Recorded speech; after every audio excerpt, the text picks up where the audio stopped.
Baik, jadi terima kasih rekan-rekan pers. Jadi rapat hari ini menindaklanjuti rapat yang dihadiri para ketua umum PD Perjuangan P3, Perindo dan Hanura pada tanggal 15 Februari, di mana telah dibentuk tim khusus yang langsung di bawah direction dari Pak Ganjar dan Prof Mahfud. Mengapa?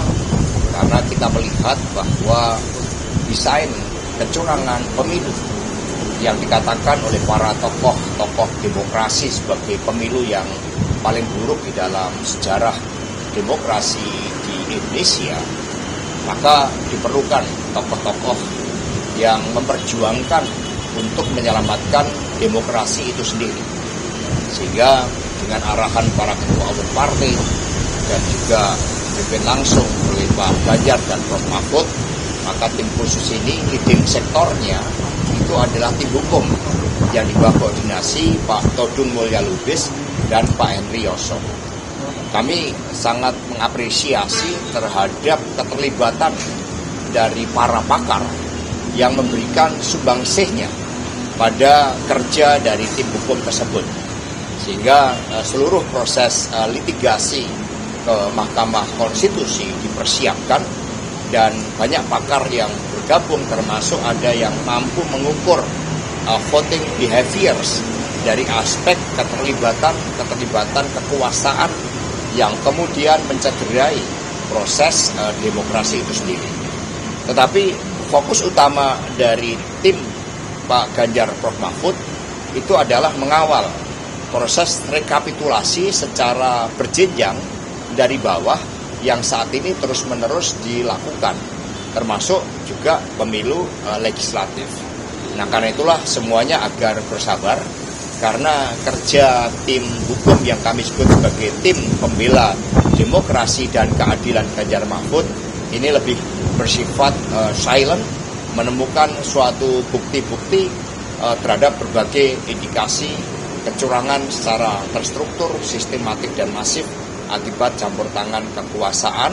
Dan kami mendapat banyak laporan dari daerah-daerah yang nanti juga akan siap untuk menjadi saksi di dalam proses di Mahkamah Konstitusi.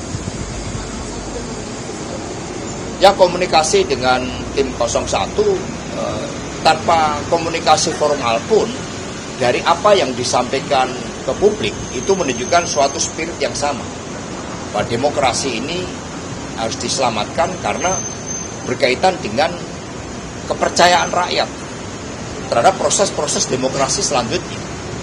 Kalau pengerahan secara masif terhadap kekuasaan ini tidak dilakukan suatu koreksi secara kolektif, maka tidak akan ada lagi yang percaya terhadap proses demokrasi ke depan, termasuk di dalam pelaksanaan pilkada pada bulan November yang akan datang.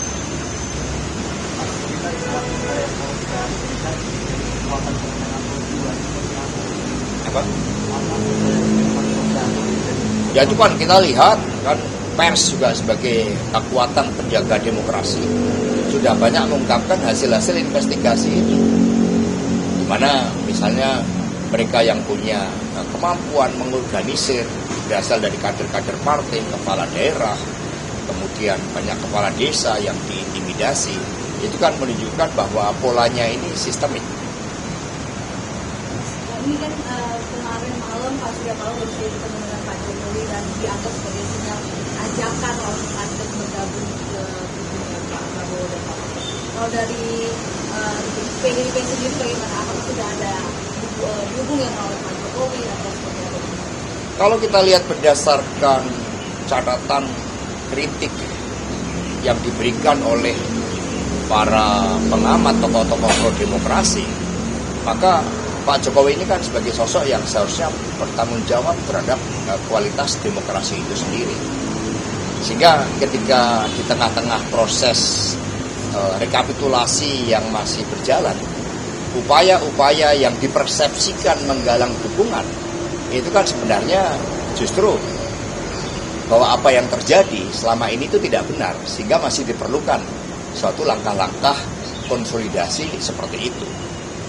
Kalau semua proses itu berjalan baik, ya tidak perlu dilakukan suatu proses konsolidasi pasca pemilu, karena semuanya berjalan natural sesuai dengan kehendak rakyat. Tetapi ketika proses konsolidasi justru tetap dilakukan, itu menunjukkan ada question mark yang kemudian harus dijawab bersama-sama bahwa demokrasi kita sedang berada dalam masalah besar.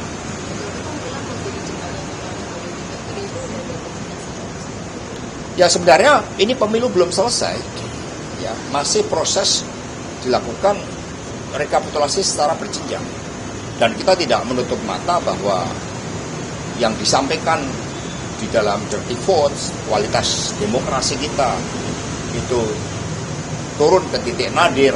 Ini harus menjadi perhatian kita bersama, karena ini menyangkut masalah masa depan kita. Bagaimana proses demokrasi yang dibangun di bawah intervensi kekuasaan yang luar biasa.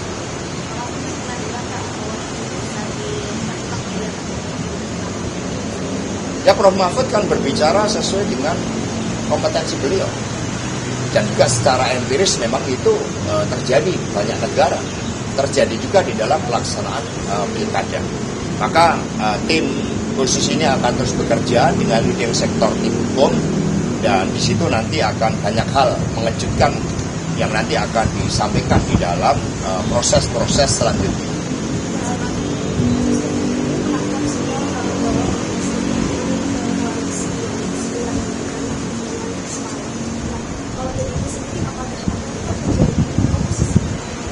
Ya, ini sekali lagi proses kami kan sedang mengawal, ini pemilu belum selesai. Nah, sehingga upaya-upaya konsolidasi yang justru dilakukan ketika pemilu belum selesai, ini memperkuat kecurigaan bahwa ada persoalan terkait dengan pemilu itu. Kalau sudah aman-aman, yakin dukungan rakyat seperti itu, ngapain harus dilakukan suatu langkah-langkah seperti itu? Maka ya kami fokus di situ, sikap politik terkait dengan posisi PD Perjuangan saat ini bersama P3 Perindo Hanura adalah mengawal seluruh proses demokrasi yang harus diselamatkan karena terjadi kecurangan masif, dan ini disuarakan oleh banyak pihak.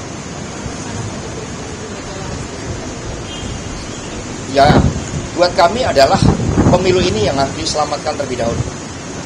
Jangan sampai rakyat tidak percaya terhadap proses demokrasi yang memang didesain dari hulu hilir memberikan preferensi atas dukungan kekuasaan, dan dalam hal ini adalah Pak Jokowi.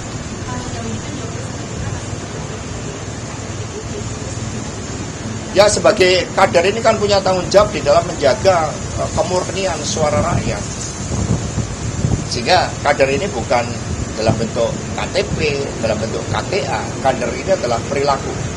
Satunya aspek-aspek ideologis, kemudian platform yang diperjuangkan, dan juga sikap-sikap politik itu yang harus dilihat. Maka bagi PD Perjuangan, sebagaimana menjadi arahan para ketua umum yang mendukung Pak Ganjar Mahfud, bahwa dibentuk tim khusus dan demokrasi yang menghadapi ancaman ini harus disikapi secara serius. Maka tim khusus dengan leading sektor tim hukum itu menunjukkan keseriusan kami di dalam mengawal proses demokrasi. Ya, cukup ya.